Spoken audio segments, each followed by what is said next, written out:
Good evening, everyone. Welcome to our March 11th, 2025 Board of Education meeting. May I ask you to please rise for our Pledge of Allegiance. I pledge allegiance to the flag of the United States of America and to the republic for which it stands, one nation, under God, indivisible, with liberty and justice for all.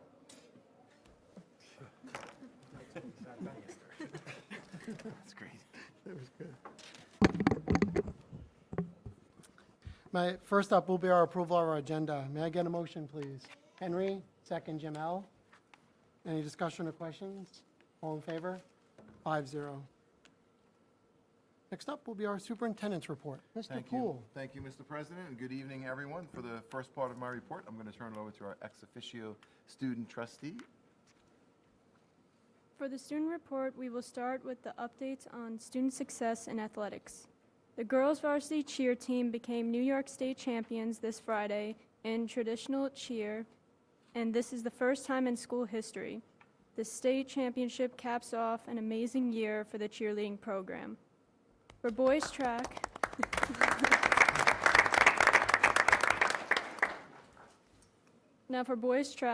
all sectional honors were awarded to Jarrell Winston, Patrick Morano, Patrick Shea, Spencer Lee, Michael Hubner, Logan Young, and Leighton Mangiamelli. Patrick Shea also won all sectional academic. Michael Hubner earned all sectional honors in the 4x8 and 600 meter. He was also named one of the 5 MVPs in Suffolk County.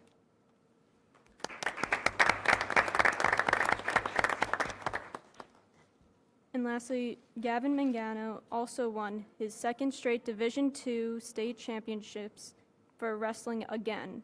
He also won Most Astounding Wrestler for the tournament, solidifying himself as one of the best high school wrestlers in the country. Wow.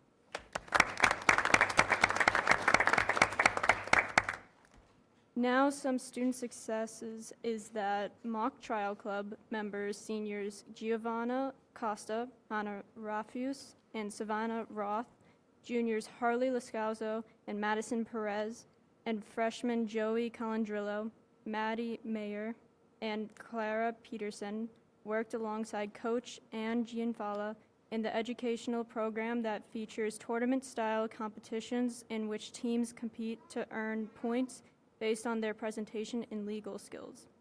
SWR High School junior Jillian Portuguese and sophomore Lila Zwolak were among the talented students selected for the Long Island's Best Young Artists at the Heckscher Museum exhibit. Journalism Club attended Press Day at Adelphi University on February 14th. Student Skylar Hunt received the award for Best Sports Story for her reporting on the Thanksgiving Day race, honoring the legacy of Coach Paul Koretsky. Also, the editors of the Wildcat Paws, Giovanna Aceto, Lucas Brand, Ayla Copps, and Alyssa Wood, accepted the third place award for Best Newspaper Layout. Wow. Junior Megan Penzick and Miss Shepard participated in the New York State Art Teachers Association's Region 9 and 10 Kindred Spirits Student and Teacher exhibition. Megan created a ramen soup cup, which was titled Go to Dinner, and Miss Shepard's work was a bag of coffee titled Fox Flux. Congratulations to 20 high school students who participated in this year's SCMEA event. Congratulations to juniors Ella Frazzetto and Catherine Leonard for qualifying for the DECA Nationals to be held this April in Orlando, Florida. Ella was only one of 11 individuals in the state to be recognized to attend the Elevate Ultimate Chapter Leader event, and Kate placed third in apparel and accessories marketing event. Congratulations to Ella and Kate.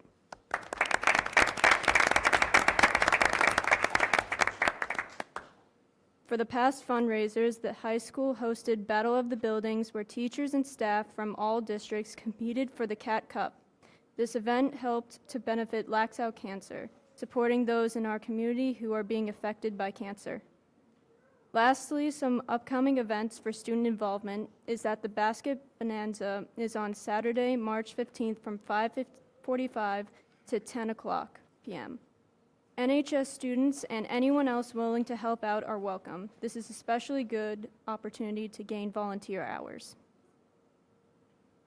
Great, thank you. Just to add at the high school, I don't know if anybody got to go to the high school concert last night. As usual, what a phenomenal performance. So what a show, from the lights, the sound, to the student performances, from the solos. Just a great job by our students and a great job by our faculty, and our orchestra, band, and chorus just continue to grow in size. More and more students coming out of the middle school to participate. So just a wonderful, wonderful evening yesterday. Over at the middle school, recently, students from the High School National Honor Society met with our 8th grade class to talk about the transition to high school and what to expect in 9th grade and best practices for success. So a little peer-to-peer mentoring from our best at the high school to middle school students. At the annual Lax Out Cancer fundraiser, now Mr. Van is asking me to say that the middle school team, is Mrs. Smith here? Cruised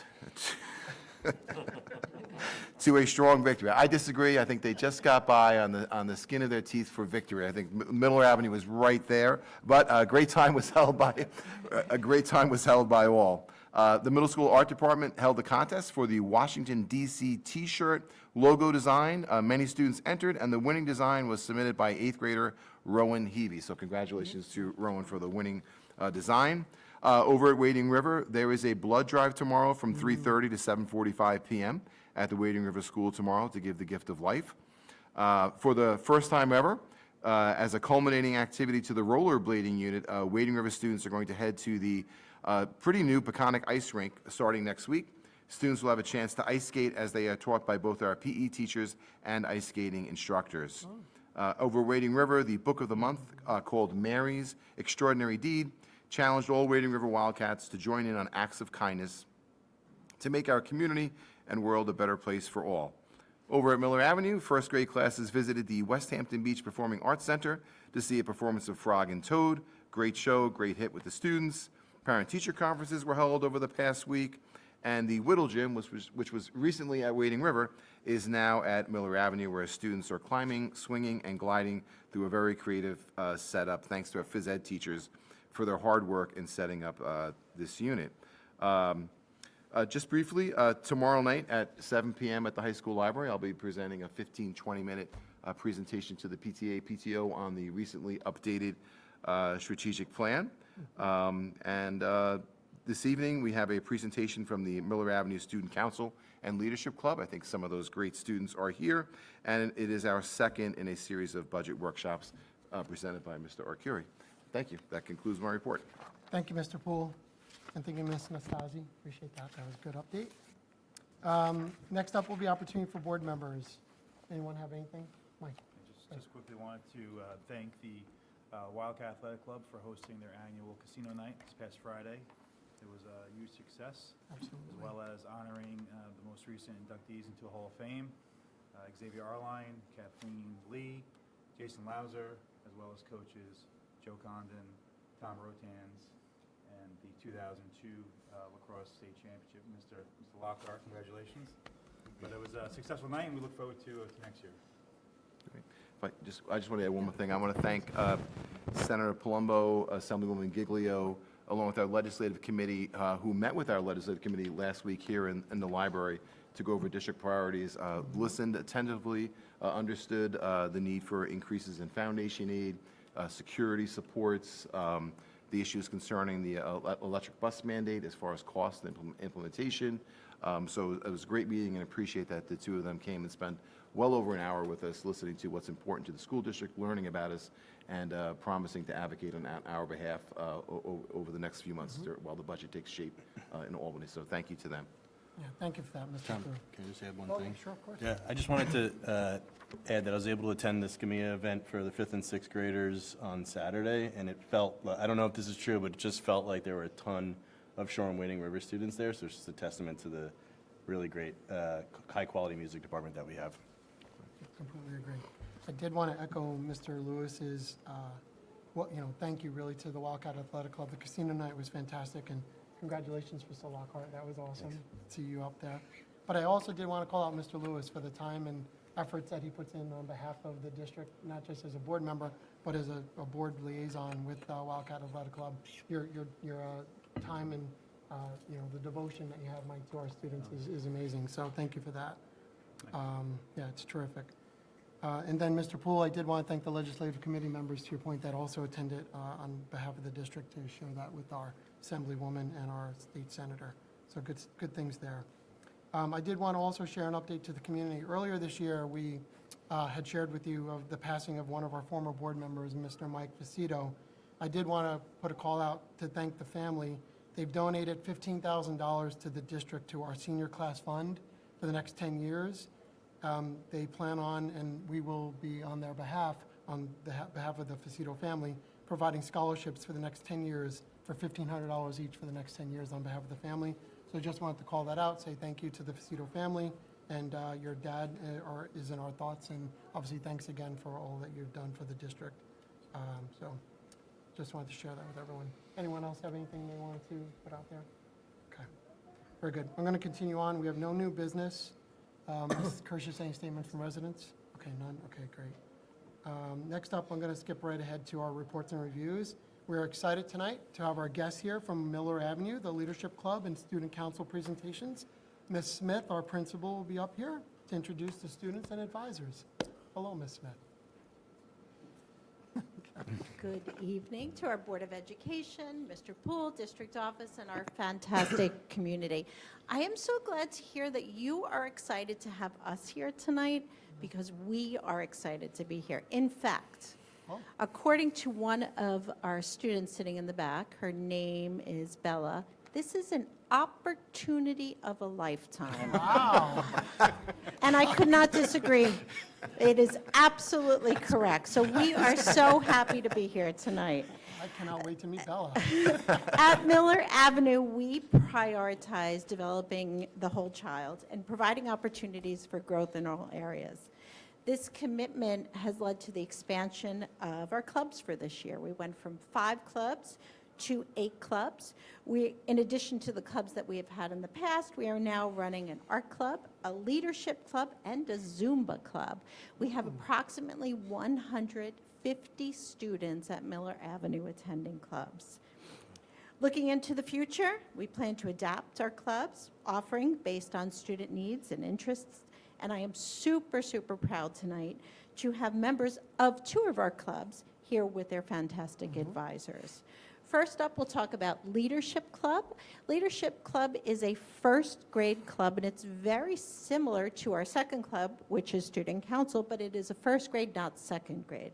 Miss Santagata, who is one of our fantastic permanent subs, is the advisor, and she really shaped this club to base the needs on what we see in our Student Council, but really about giving back to the community, about leadership skills and community service, because of the importance of that, really trying to instill those beliefs with our first grade students.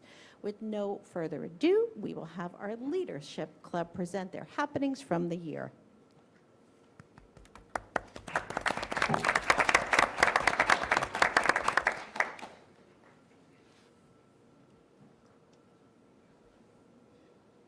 Hi, everyone. I'm Ms. Santagata, advisor of the Leadership Club. We have a group of really wonderful first graders who are learning what it means and takes to be a leader, which is huge. It's a big job. Every meeting, we discuss and learn about a different characteristic or quality of a leader, and then we put it to use. We put it into action. So this looks like fun leadership games, activities and crafts, things done for the school and community, and they have done a really amazing job. So I have a few great members here to fill you in.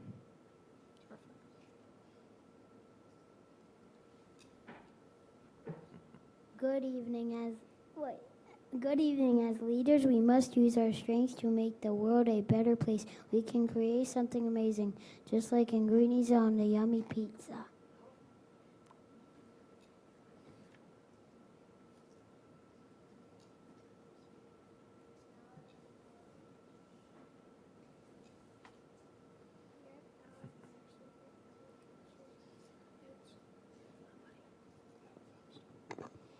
Here are our superpower pizzas.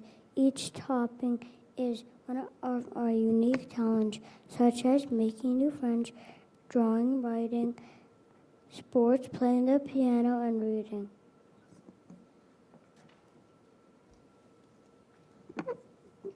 As leaders, it's important to give thanks. We thanked our veterans by creating cards and dazzling decorations for the Miller Avenue Veterans Day breakfast and parade.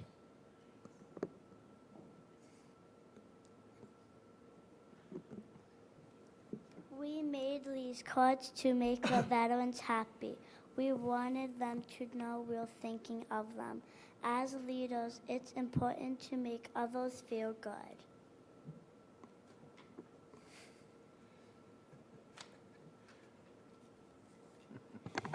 My favorite club meeting was when Mr. Poole came in for a Q&A. We asked him questions to learn more about what it is like to be a true leader. Toughest interview in 8 years.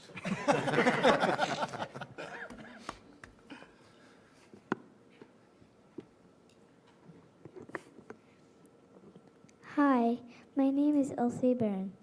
Being a leader is not all about being in charge. Did you know leaders can be creative? On a cold December night,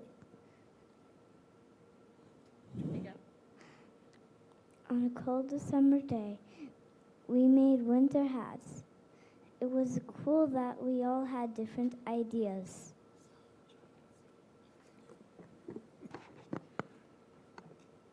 Hi, my name is Victoria. We have started a kindness campaign. Our members made posters and put them around school to spread the message that kindness is super important. I am excited for our next meeting to paint rocks to brighten the main office entrance and make people smile. Thank you for listening. We hope you see how fun it is to be a leader.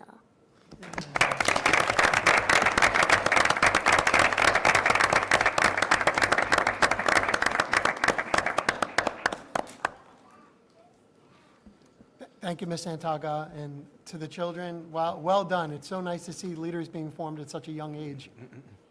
We're not done yet. Oh, there's more? Okay, terrific. Next up, we have our Student Council. Student Council is a second grade club led by Ms. Behrens and Ms. Quenzer. Student Council is similar, but second grade, different projects, but they also study giving service to the community while developing leadership skills in our students. Welcome.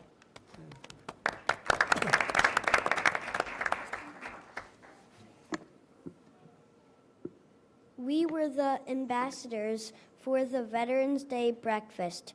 We made poppy pens as gifts for all the guests. We helped clear the tables and made sure they enjoyed their breakfast. Very nice.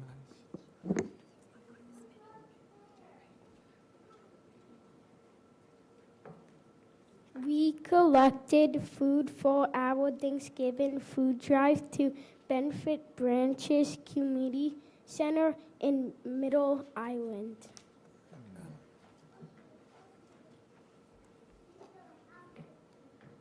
We also collected toys for Branches during the holidays for kids in need.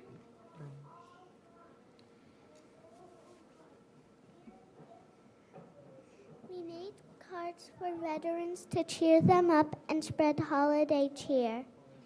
Nice.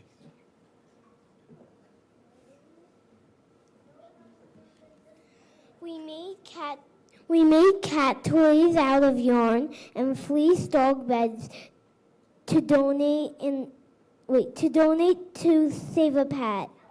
Very nice. That's great. We also collected food and cleaning supplies for Save a Pet Animal Shelter in Port Jefferson. Very nice.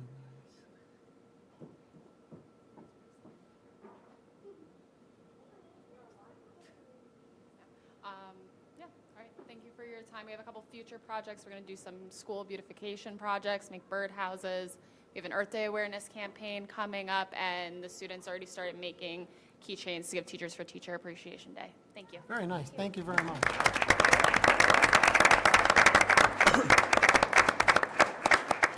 And a special thanks for the parents who came out to have your children share these updates with us. This is great about the activities and the things that they're doing really on behalf of our community. It's terrific. Thank you, Ms. I just want to say thank you again for your support, and thank you to the community also. Yeah, great. Really good. Thanks again. All right. Okay. You ready, Glenn? Yeah, should I do that? What do you Okay, mean? John. They're leaving. I'm gonna stay. They're not here for the budget? Can I go Okay. with them? Yeah.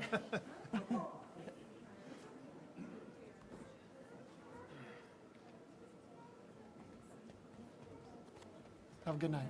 Yep, good night now.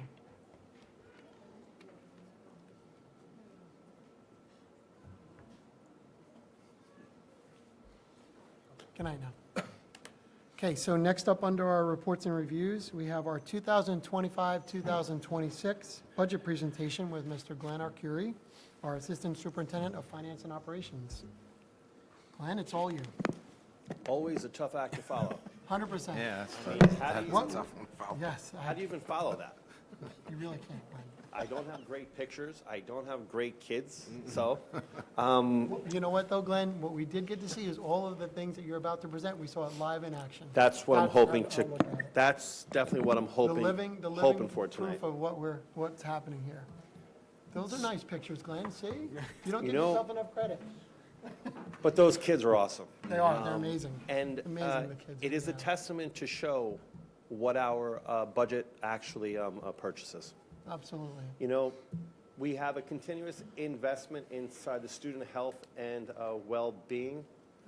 There are mental health services, nursing services, North Shore Youth Council partnerships. Again, everything that we offer here goes above and beyond whatever the state minimums are. Graduation outcomes, again, overall graduation rate of 98%, local diploma rate of less than 1%. Regions with advanced designations are of 69%. Again, a testament to fantastic outcomes. Regions diplomas with technical education endorsement, 9% of the graduating population. Seal of civic readiness, seal of biliteracy, 6% of the graduating population. Again, prudent fiscal management over the a 6-year average. The expenditure increase has been 2.8%, and the average tax levy over that 6 years has been 1.75%. So we continue to offer expanded programs. As Ms. Smith mentioned earlier, 150 kids participate inside of her elementary clubs. That is an awesome opportunity for them at such a young age that is not afforded to all students inside of other elementary schools. And we continually do it at our lowest tax levy.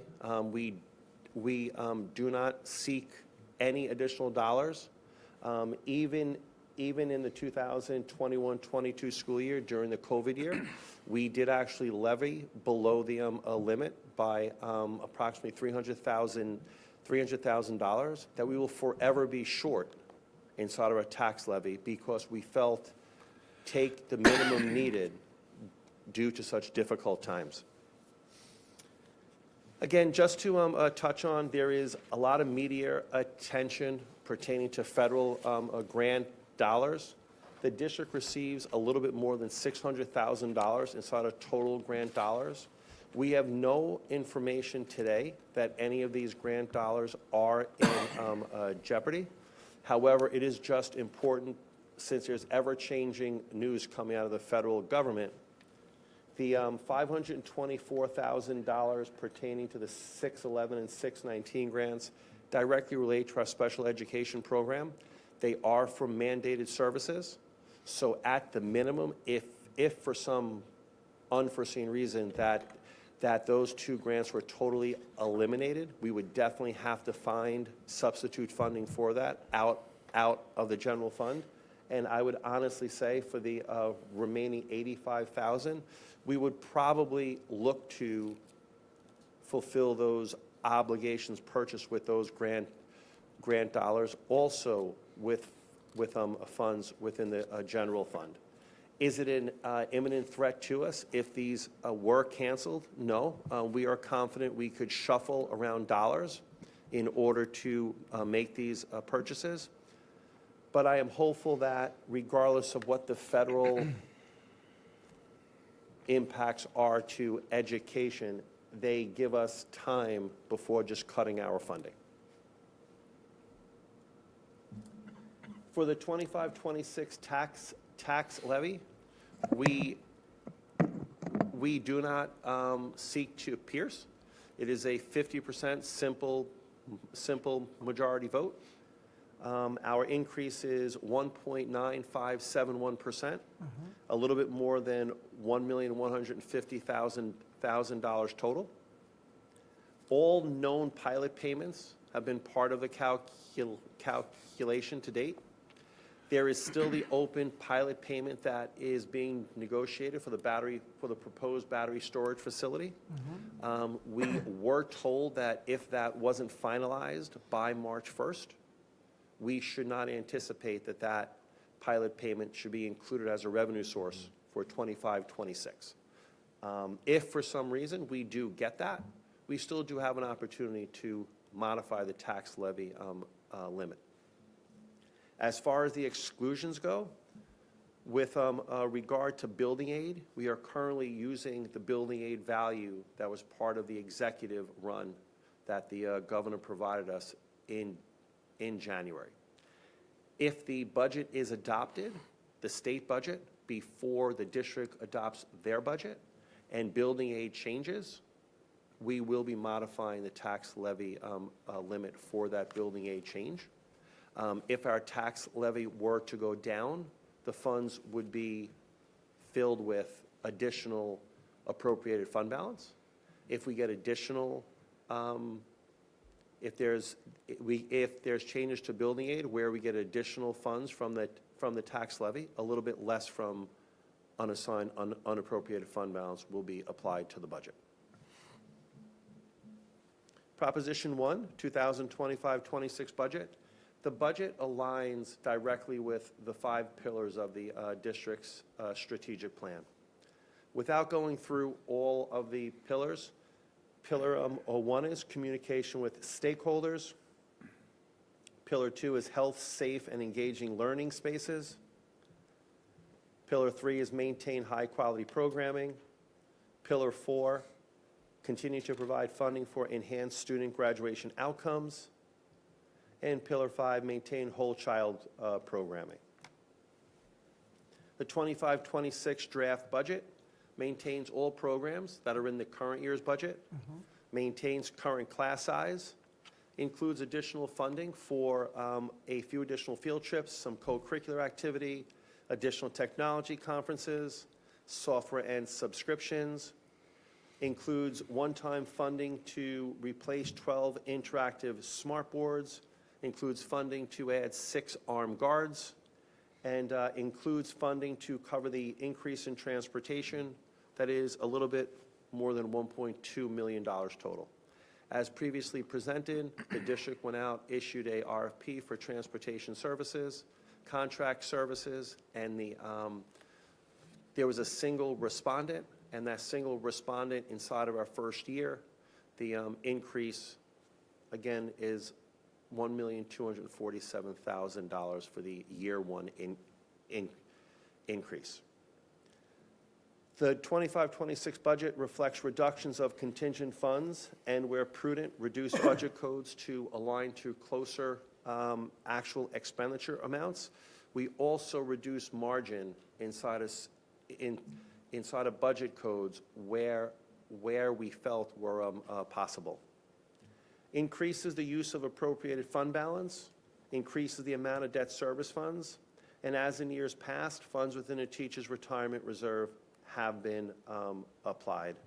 The 25-26 budget, as with all past budgets, it isn't a single-person effort. It is a group effort, starts with what the teachers need, starts with what the custodial, grounds, maintenance staff needs, and then it just rolls up to the administrative team. We sit down, go line by line, note by note for the entire budget. As far as staffing is, again, a zero-based process. What programs do we want to offer?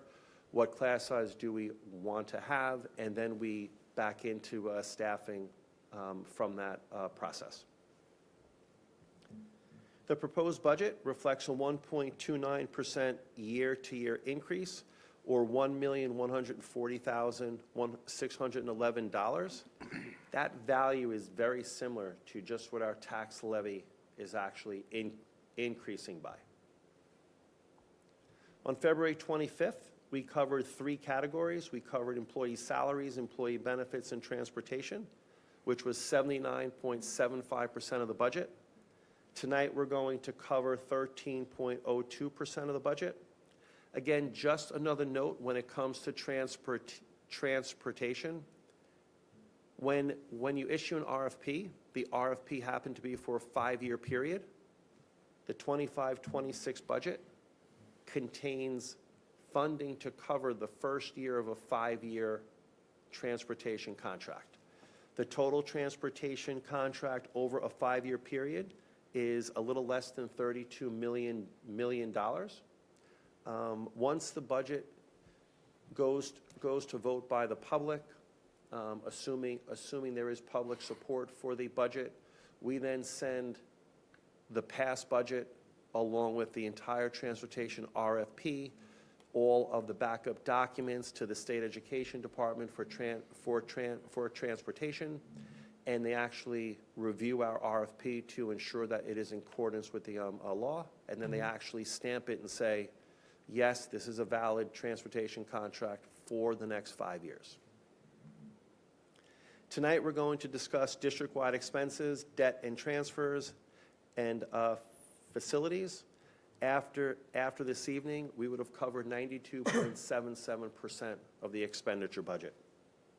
As far as district-wide expenses go, it provides the means toward delivering world-class opportunities through access to extensive BOCES and career technical education programming, instructional technology programs, extensive field trips and cultural arts programs, ongoing renewal of text collections, diverse college and career readiness activities and events, extensive co-curricular activities, instrumental program beginning in grade 3, robotics program, elementary and secondary library makerspaces, theatrical performances, instructional equipment, student access to wide-range databases and online resources.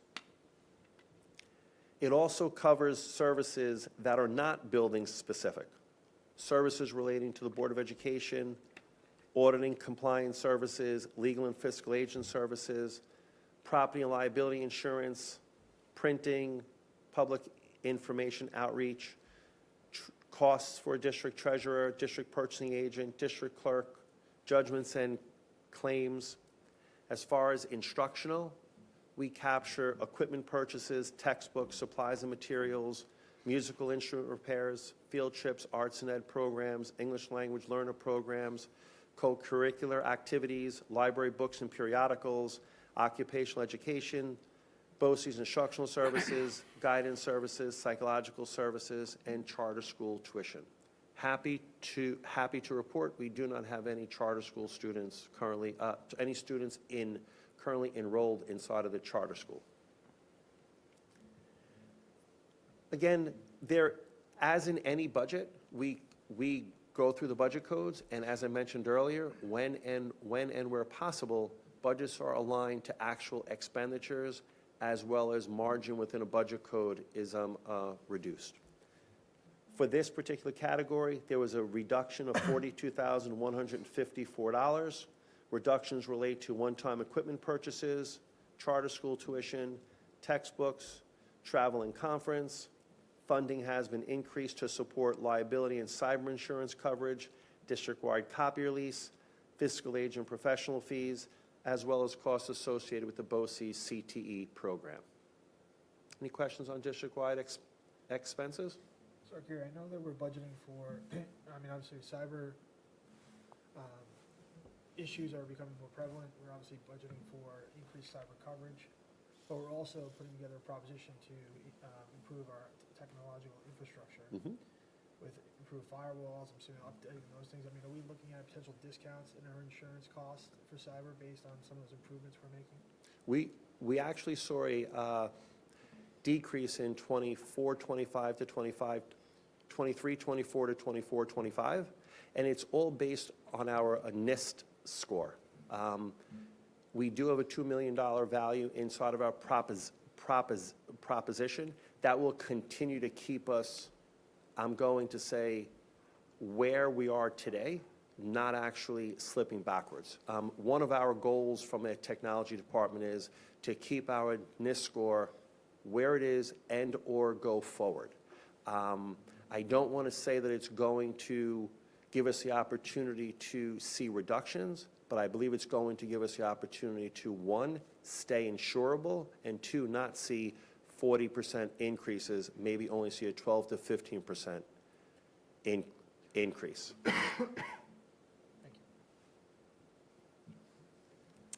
Debt and transfers.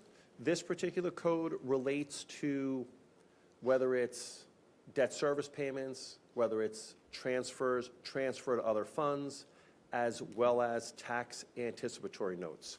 For this particular code, there's a large decrease. The large decrease pertains to the transfer to capital fund budget line that was in the 24-25 budget. It was around $1.7 million. That was a one-time transfer. So once we took that out of the budget, there is a large decrease inside of the expenditure budget for that particular transfer. We also include funding in this section for interest on tax anticipatory notes. As tax levy payments begin in late December, if there is a need for cash flow purposes to borrow money before we get our tax payments, we do have funds budgeted to cover the costs associated to borrow on tax anticipatory notes.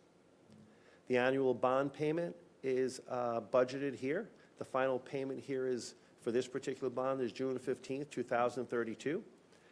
Every year, the principal goes down, so the associated interest related to that bond payment goes down. Interest and principal on a 2016 energy performance contract is budgeted here. Final payment, June 15, 2031. As I mentioned before, the transfer to capital fund budget line has been removed from the budget. Transfer to cafeteria fund budget line supports a district-wide food service program, and transfer to the special aid fund used to support the summer special education program. Any questions on debt and transfers? I was just curious, the TANs that you would take, is that based on a certain dollar value or the state aid dollar value? Like, what's the value of those TANs typically? It's actually based on when I'm trying to make expenditure payments from July 1st to November. We do a cash flow projection, and it's usually covering my BOCES bill that comes in October, November, my health insurance bills.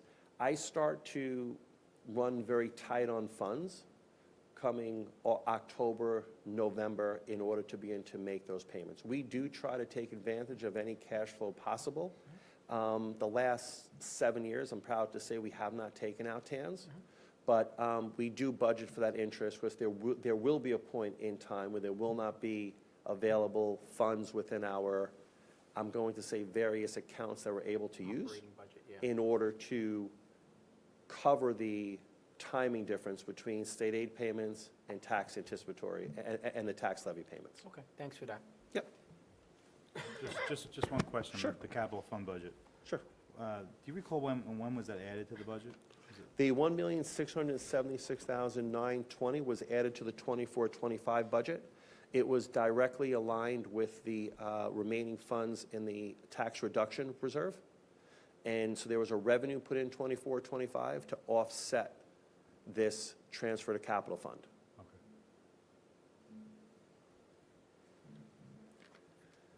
Facilities, budget amounts for utilities have increased to align with projections. We are seeing a projected increase both on National Grid and PSE&G, approximately 13 to 15%. That's what they told us.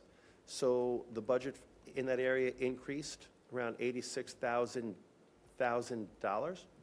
Budget amounts for maintenance contracts have been projected based on contractual rates. General supplies budget has been reduced to align closer to actual expenditure amounts. Funding has been included to allow for the purchase of a replacement maintenance van. The current one we have is from 2006, has over 130,000 miles on it. Grounds equipment, extractor and upright vacuums, 48-inch zero-turn mower, industrial floor equipment, and tables and chairs. Planned maintenance projects that are part of the 25-26 budget. Provide card access and cooling data to switch cabinets district-wide. Update parking lot lights at the middle school. Update stairwell lights at the high school. Those three items are part of our building condition survey. As we have included inside of our 5-year capital plan, we were earmarking 50% of our maintenance budget inside of our general fund budget to continue to tick off items that were part of the building condition survey. And another project is installation of a walkway near the southern athletic field at the high school. Buildings and grounds improvements, irrigation repairs, tree pruning, and asphalt repairs in certain locations. And the budget amounts for contracted security has been increased to support the cost associated with armed guards. Overall increase in this budget is $437,814, a 13.89% increase over the previous year. Any questions on the facilities budget? The maintenance projects that are identified, some of them appear to be capital improvements. Do we get a state aid on some of that work? No, these are not aidable projects. These are maintenance projects. They're not aidable because they're not part of a larger package that would normally go up to SED? Correct. So if we were to package these with larger projects, we could receive aid on some of those items? You would probably not receive aid on the parking lot lights, the stairwell lights, the card access, cooling to data switch cabinets, highly unlikely but possible. You would probably receive aid on the walkway related to the southern athletic fields. That is about a $58,000 project. Get around 39% if it's fully aidable over a 15-year period. I get it. So we aren't leaving that large dollar value on the table. So cool, new card access and cooling, you don't think that would be aidable? Really does not pertain directly to students or an instructional space. Thanks. Yep. Year-to-year support budget, expenditure budget, as I mentioned earlier, reflects a 1.29% increase. The tax levy is an increase of 1.9571. State aid, based on the executive run, reflects a slight decrease, 1.21%. Other local revenue reflects a 2.64%. Appropriated fund balance, we are using an additional $1,066,998 to balance this year's budget. As I had mentioned at the previous meeting back on, February 25th, majority of those dollars relate one-to-one to cover the costs for the transportation increase.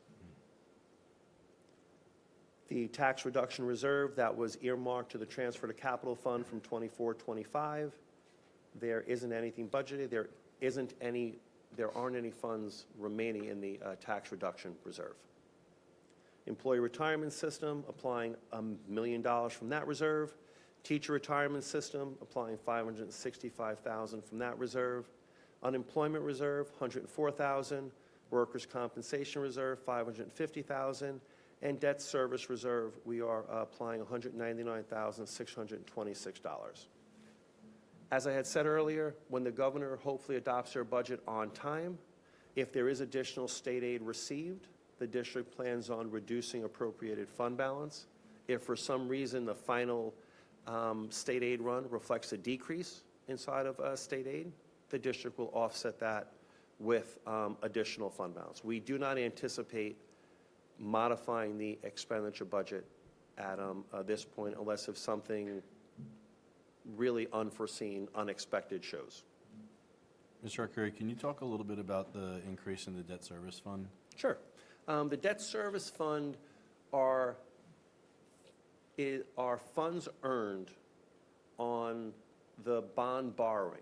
So we borrow $35 million in the bond. We don't write checks for the $35 million. It takes about a year and a half to spend those dollars. Any interest associated or any leftover bond dollars, the only thing you're allowed to do with those funds is to apply them to pay a portion of the debt service. So when we use debt service as a revenue source, it actually is part of the tax levy limit calculation. So any debt service used actually reduces the tax levy. So there's about $600,000 in the debt service fund that was presented at the previous meeting. So we're trying to apply that over a 3-year period as a revenue source. Any questions on the 25-26 budget? We're going to move into additional budget development dates. The March 25th, we will look at the remaining 7% of the budget, cover special education, technology, athletics, curriculum and staff development, community programs, health services, and personnel. As it stands today, Mr. Poole is going to be presenting that. I don't think I'm going to be able to attend that particular meeting, so you'll get a great presentation that night. Pressure's on. Which day? Maybe a bigger crowd. Maybe a bigger crowd, of course. You're gonna show Can't up be with too much fans, bigger. Let's see. It just takes one more Gonna person pack to be the bigger. audience. It just takes one more person. We'll put That's it up true. It doesn't take a lot. For all the residents who Need a like- few more principals. Yeah, exactly. A few more principals. And then we're going to vote on whose presentation is better. Mr. Pools. I was gonna say, there I'm you the go. first I don't person know to about say. Mr. Pools will be better. That could be a 15 poll right there. At the April 8th meeting, the governor is supposed to adopt their budget, the state budget, on or before April 1st. Oh, April Last year, they did not meet that date. We are hopeful that they do meet it, so that at the time, the revenue budget will be looked at in much finer detail. And April 23rd is budget adoption. Proposition 2, capital reserve expenditure proposition. This is funding to complete the work will come from 2021 capital reserve fund. If this proposition receives voter support, there will be no cost to the taxpayer to complete this work. These are dollars that already exist inside of a reserve fund that the voters authorized us to establish. The total cost of the proposition is $6,879,501. The work listed below may be eligible for building aid. Current building aid percentage is 35.9%.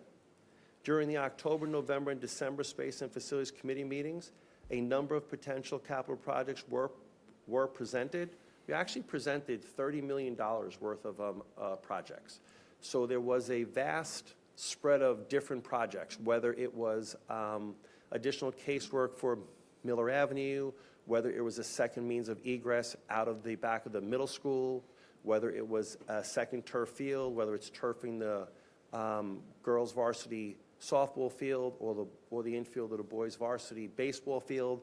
There were $30 million worth of projects presented, and the committee, after a careful, detailed review, finalized these particular projects. Miller Avenue, classroom ceiling lighting replacement in 14 classrooms. Wading River, partial exterior window and door replacement. Once this project is done for the windows and doors at Wading River, all of the windows and doors will now be new. Whether it was completed as part of the 2015 bond work, which was done in 2018, once we complete this work, the windows will be good for another 30 years. Middle school science rooms and the RISE classroom Interior renovations, 7 classrooms. Replace acoustical ceilings, lights, HVAC modifications, casework replacement, flooring, remove old dividing partition tracks, replace appliances, and other incidentals. As I had previously mentioned, the Kootenella Field here at the high school has a useful life of approximately 10 to 12 years. We are looking to secure this funding so that when it's time to replace that field, we already have the funding. So it is site construction to replace the synthetic turf and drainage improvements at the Kootenella Field, structural respray of the track event surfaces and striping, and install perimeter trench drains between the track and field. In addition, a district-wide technology project and equipment replacement for switches, printers, firewalls, STEM devices, virtual infrastructure, power supply devices, and user devices, be it iPads, Macs, laptops, etc., and other incidentals. And as I previously presented, if everything comes in under the $6,879,501, we would look to, inside the 14 classrooms at the Miller Avenue building, replace some of the aging casework there also. Is that part of, well, Sure. never mind. Okay. Keep going. As far as the ballot language goes, what you see here will be on the ballot. I will begin to read it once the budget is adopted. It'll be done in both English and Spanish. Again, just to quickly see a couple of pictures. Miller Avenue, you could see the old ceilings. Again, replacement of original ceiling and lighting, installation of new acoustical ceiling system and recessed lighting fixtures below existing slope ceilings. Room 101, 102, 103, 5, 13, 15, 120, 122, 201, 202, 203, 204, 205, 207, to match new and renovated instructional spaces. What you see in these presentations actually becomes supporting documentation when we submit to the state for a building permit. The state wants concrete evidence that the voters had access to see what we're asking for a building permit for. So between the pictures, between the detail, it isn't that I love to keep repeating it. It's that the state loves to see that the voters had clear understanding, a full transparency of what we're asking for funds for. Do you intend to put back the ceiling fans? Say it again? The ceiling fans? No. Do you intend to put those back? Okay. Nope. Again, just a few more pictures. Whether it is the drop ceilings that are on the right or the spline ceiling that is on the left, we plan on updating those, updating the lighting. As far as Wading River School goes, again, the windows are drafty, windows do not lock properly, windows are tough to open and close. I continue to repeat, all emergency windows are fully operational. So it isn't that I don't have a window that is operational for an emergency window. We are upgrading the windows that, whether there's a stick that keeps it closed, whether it's a block of wood on the left that keeps it closed. And there, where the doors are, there is some deterioration down at the ground level. These are all original to the building. So this is not like this is a second renovation to these spaces. These are original windows, original doors that it's time to upgrade. Just for knowledge, how many years is that, Glenn? I forgot the year of the building. 40 years for the extension. Yeah, 40. I was going to say, I was just curious. Yep, 40 years for the extension. For those doors, it's even longer for the doors. And I go back to these particular windows. When they did this extension, they actually put residential windows inside of a school. They are aluminum-clad windows. Middle school, classroom renovations and casework, replacement of science rooms and the RISE classroom. Current instructional spaces are original to the building. Proposed project will match similar spaces previously renovated. So when you look at a picture here, replace original perimeter casework and countertops in rooms 101, 110, 207, 214, 311, and 402. Replace original island stations in room 214. Replace original acoustical ceilings and lights, including HVAC modifications. Replace original flooring. Remove dividing partitions and track. And replace appliances where applicable. Again, just a couple of pictures. On the right-hand side, those science rooms were renovated summer of 2010.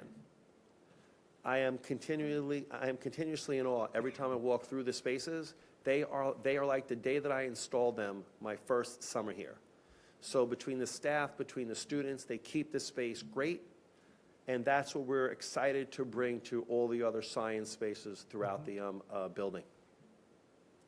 As far as the RISE classroom, the pictures on the left, it is an old technology classroom, an old lab classroom, where the room on the right are pictures of the RISE classroom inside of the high school. So we are looking to make a RISE classroom that is similar in functionality that the high school has inside of the middle school. High school Kootenella field turf replacement. Replacement of the synthetic turf on the Kootenella field. Lifespan of the turf is 10 to 12 years. The turf was originally installed in 2015. UV ray damage is the cause of the replacement need. Current turf is approximately 10 years old. Turf is regularly groomed by SWR staff as well as outside vendors. Again, very proud to report the district put in a top-notch field, which has kept our GMAX rating, which is the concussion rating, basically at the same level that it was when it was installed. So that is a testament to there was a concussion pad that we purchased. That was an additional purchase, coupled with the height of our turf, coupled with our density of our synthetic infill, continues to provide a very, very safe field for our athletes to play on. A structural respray of the track and event surfaces and striping. The perimeter of the turf, we are looking to install a trench drain. During these absurd rainfalls that we have been getting, that there was no turf field designed for 3 inches of rain inside of an hour. Now that we have the opportunity, we will put a trench drain in order to capture whatever this excessive runoff is, as opposed to having the synthetic infill float, which then requires us to quickly groom, but sometimes I cannot groom before that game happens. So it's a great addition. If districts were putting in a new turf field that is a playing field, you would include this as part of the construction project. And that's something that can get retrofitted in an existing track without causing any kind of structural? Well, that's why we are structurally respraying the track and event surfaces and striping, so any quote damage that I might endure by putting this trench drain in, we are able to Address. repair, Yeah. refinish. Okay. Got it. What's the material, the trench drain? I don't know if it's going to be plastic or steel cover, Mike. Apologize. Don't know. District-wide technology proposition projects and equipment replacement. As I had mentioned earlier, whether it's printers, HVAC building management system, one-to-one devices, switches, there's many items between that we are going to need to purchase. What that exact purchase is 3 years from today is definitely going to vary. Maybe a piece of technology is going to change, whether it's going to be a new style Chromebook, a new style iPad, whether we aren't going to buy a laptop. I could not tell you exactly. This I could tell you what our current plan is, but it's always important to note, based on whatever new piece of technology comes out, if there's something better that would benefit the students more, that's what we're going to purchase. Any questions on Proposition 2? Mr. Curie, you know what would be helpful, I think, for folks who are listening again, just when you just described a few years from now, can you walk through the process again? Just, I know we all know it, but it'd be helpful to understand, the process that goes into this. Why, in advance of these capital uses, the district is planning ahead. Sure. Can you just walk through that again? Sure, so then let's take how we plan on, quote, rolling out this particular capital project. We take two things into consideration first. Our buildings are always used inside of the summer. So there's no way that I could take all 4 buildings out of service in one particular, inside of one particular summer. Okay. However, I do want to join like work when and where possible. Okay. So for Miller Avenue, as well as the middle school, we hope to bundle those 2 projects together. I need the funding first in order to design the plans, submit to the State Education Department, requires approved voter funding. So that's going to be our quote, first project that we look to send up to the state October of '25, Okay. with a goal to complete summer of '26, middle school, Miller Avenue. Now, when I take those rooms out of the Miller Avenue building, it's going to affect my summer special education BOCES program. Got it. They typically use the entire building. They like the Miller Avenue building. One, I have a lot of rooms that actually have bathroom facilities inside of the classrooms, which is very beneficial to that particular program. So I will move that program most likely to the Wading River building. Now I take Round out of the Wading River building. I try to incorporate that in the portion of the Miller Avenue building that isn't actually being renovated. As that's happening summer of '26, there's also going to be a portion of technology work, because Mr. Esposito and his team has a useful life chart. So whether I'm going to have a group of iPads that are going to be aging out, a group of desktop printers that are going to be aging out, he has an implementation rollout on what he's doing summer of '26, summer of '27. He's even going to use some of the money in summer of '25 for items that don't need State Education Department approval, such as a group of switches that we want to get done. Summer of '27, we hope to take care of the Kootenella Field. So I will send that project up, fall of '26, get SED approval, maybe even send that project up even sooner and actually go out to bid fall of '26. The sooner I go out to bid, the lower the price I get, because you force a vendor to lock in, and they definitely know the day after graduation, I want them staged, I want them taken up the field, I want to be the first one on their quote, summer project list, so I could be the first one finished, so hopefully fall athletics could start on that field. So having the money in advance gives us a lot more opportunity to submit projects to the state, so that as opposed to getting into that backlog. Wading River windows would be done summer of '27, because, again, I got to take the Wading River building out of service, so now I got to shift, I have to have the Miller Avenue building ready. We don't ever want to turn away a BOCES summer school program. It is a great benefit to our district parents, our district students, to have those programs here. For that summer, there is a strong possibility I might have to put Round out. Round out has occurred in the high school. I might have to put Round out for that summer inside of the high school, because Wading River for that window project most likely will be completely closed. Windows, I'm going to bid that job a year in advance. Windows are make to order, so I'm going to get out as soon as I can, get that project up to the state in order to get the project awarded, and they could begin to start taking measurements, because every window is make to order. It was 17 months to do the high school and the middle school when we did when we did the last window project.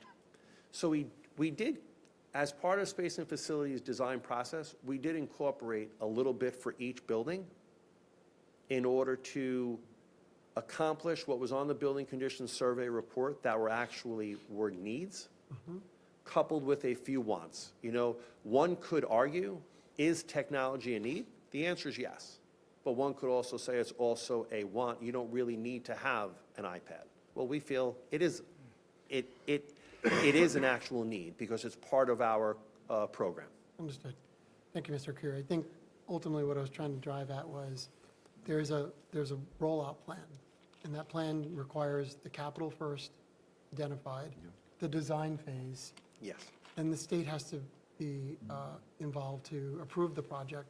Then there's the RFP or process to go Bidding bid. process. And then there's the finalization of that, contractual pieces of that, and then you can finally hire or schedule the jobs to be done. You gave us great detail right there of I went a exactly little what's bit going extra. on. You gave me such great detail, but that's helpful. I just thought it'd be good to understand the timelines and why things are done the way they are. Sure. Thank you for that. Go ahead. Another question, Jim? Oh, you want- Someone? Okay, so for Proposition 3, as I had mentioned earlier, Proposition 2 relates to spending funds out of the 2021 capital reserve. That capital reserve has a max funding amount of $7.5 million, so we're only able to put around $621,000 remaining inside of that reserve. So we think it's prudent to ask the taxpayers, again, to set up another capital reserve. By setting up this reserve, they are not agreeing to any impact on their tax levy. All we are doing is asking them, can we have authority to set up a reserve account to put dollars in? When we go to spend from that reserve, again, we have to go back up to the voters, like we're doing on Proposition 2, to ask permission to spend those funds. So we are asking permission to establish a reserve. Voter approval is needed to both establish and spend from this reserve. Establishing or spending from this reserve will have no impact on the tax levy in any year. The purpose of this reserve is to plan for future capital work. Funds in this reserve may earn interest. Establishing this reserve and funding this reserve before the work is needed would ensure that there's no impact on the operating budget or the tax levy. As we've done with the 2017 capital reserve in 2021, we have capped this reserve at $7.5 million. It has a useful life of up to 10 years. And the source of funding from time to time would be from budgetary appropriations, unappropriated fund balances from the general fund as authorized by the Board of Education, and transfers from reserves as authorized by law. Proposition ballot language, as I had said, upcoming meetings to stop you guys from hearing me read that on every budget presentation. I'm only doing it after we adopt the budget. Any questions on Proposition 3? Great. All budget information for 25-26 and any previous year's budget can be found under the Parent and Guardian tab on the district website. Thank you.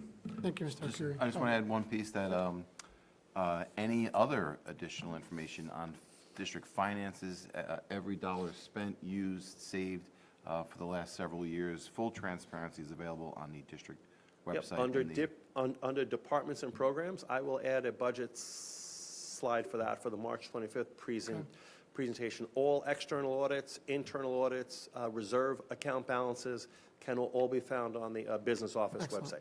Thank you, Mr. Curie. Webpage. Thanks. Yep, appreciate it. Okay.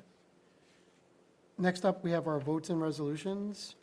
May I get a motion for the approval of the February 25th, 2025 regular public meeting minutes? Do I have it up? Sorry, I don't know if we have the right number of trustees for the minutes, because... I was going to say, who was in here?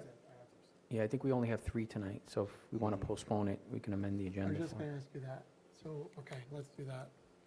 So I move to So, amend the agenda? Yeah, so Georgette, can we amend the agenda? So we'll put this on to next meeting? Okay, you didn't catch that, thank you, Henry. Yeah, I I just was noticed it thinking that. I when was we gonna- sat I was down, gonna I ask noticed it. I was going to say, I couldn't remember if 2 or, Yep. good call out, thank you for that. All right, so thank you for that. So amended agenda, we'll move that vote to the next meeting when we have some additional trustees here. Okay? Oh, thank you, Mr. Hayward. May I get so I have the motion that to move it to the, so to do an amendment to our agenda tonight, may I get a motion, please? First Jim, second Henry. All in favor? So 5-0 here. Okay, so 5-0 to move the approval to next meeting. Thank you. All right. Next up will be our Board of Education resolutions. There are two of these, 2425150 and 2425151. Okay to take these as a block? Okay, may I get a motion, please? Jim L, and then Jim S, Jim L. I got to get that straight with the two of you next to me. Any discussion or questions? All in favor? 5-0. Okay, next up, we have our curriculum and instruction resolutions. In this section, there are three of them, 2425152 through 2425154. Okay, if I could take these as a block. Okay, may I get a motion, please? Mike, Henry? Any discussion or questions? Okay, all in favor? So 5-0. I did want to call out the DECA conference on this. Congratulations. We have two students. Yeah, 2 students, yeah. 2 students this year. Congratulations. Yeah, good luck to them. I heard Ms. Sazi give us that update tonight, so Yeah. congratulations. Look forward to hearing how our students do at that event. Human resource resolutions are up next. All right. I think we have one of these. Yep, one of these, 2425155. May I get a motion, please? Jim S., Mike, any discussion or questions? All in favor? 5-0. Next up are our business and operations resolutions. There are 3 of these. In this section are 2425156 through 2425158. May I get a motion, please? Jim L., I'm going to get that straight, and then Mike. Any discussion or questions on these? Yeah, I just was curious, why did we break these out as 3 separate resolutions? Was there a need for that? For the obsolete, Henry, you're saying? Yes. Yeah, There are 3 different actions happening. okay. There is one action that actually will take obsolete items off and out of the instant IQ system. There is one resolution that's taking them off of just the CBIZ Okay. system, because some items are just on instant IQ, some items just on CBIZ, and then there's a group of items that are on both instant IQ and CBIZ. So for ease of transparency, as opposed to 3 sections inside of a single resolution, I felt it easier just to make 3 separate resolutions for the 3 different board actions. Okay. That is Thanks. needed. Yeah, I had never seen like that 3 in a, so this is just for clarity. We just actually completed a New York State Office of State Controller's audit on fixed assets. That was a We're going to be very, recommendation. very clear. We're going to be very concise, so there'll be no confusion as to what Very actions good. I'm bringing to the Board of The audits are Education going usually forward. spotless. There's a so great outcome right there. Very good, Mr. Curie. Thank you for that explanation. Yeah, no, it's helpful. You're welcome. Okay, terrific. So where was I? I think I did my motions, right? So, okay, good. All in favor? 5-0. Very good. Next up is our personnel for tonight. May I get a motion, please? Jim S., Henry, any discussion or questions on the personnel? All in favor? 5-0. Ms. Curtius, do we have any communications? Yes, we do. We have 2 Board of Education trustee seats that are open for the term of July 1st, 2025 through June 30th, 2028. Board of Election candidate packets will be available in the district clerk office starting Monday, March 12th, 2025. The last day to submit a candidate packet is Monday, April 21st by 4 p.m. to the district clerk. The second communication is there are New York State voter registration forms in the district office if you are in need to register to vote. The forms are also available online at the Suffolk County Board of Elections website. Very good. Thank you, Ms. Curtius. Next up, any other discussion from the board? Okay. Any additional comments from residents, Ms. Curtius? I don't have anybody sign. Okay, great. Okay, may I get a motion to adjourn tonight's meeting? Henry, second Jim S. All in favor? 5-0. Thank you, everyone. Good night.